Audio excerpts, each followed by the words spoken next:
Bonjour à tous. Aujourd'hui, on va parler de la toile d'araignée. Mais monsieur, qu'est-ce que la toile d'araignée? La toile d'araignée, c'est une caractéristique commune à toutes les araignées. Chaque araignée est capable de produire une toile, même si selon son espèce, l'utilité de cette toile varie. La toile d'araignée est avant tout fabriquée dans le but de protéger les petits dans le cocon.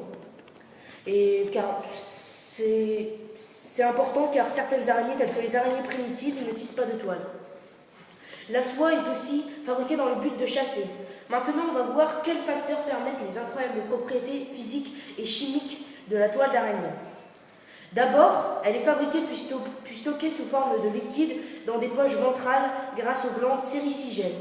Ce sont des organes glandulaires fabriquant les fils à soie. La soie sort à la demande en suivant un canal de plus en plus petit en forme de S. Cette dernière est émise par les fusules. Les fusules se trouvent à l'extrémité des filières.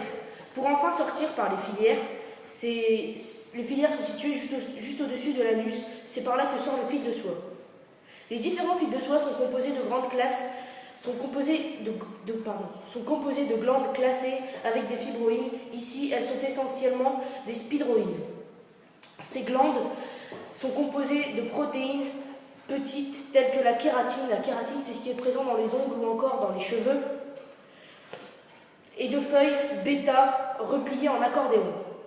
La soie est présente sous deux états chez les araignées. Elle est présente à l'état liquide à l'intérieur dans la poche ventrale et à l'état solide à la sortie des filières. Enfin, l'élasticité de la soie est de 31% et la largeur initiale contre seulement 16% pour le nylon.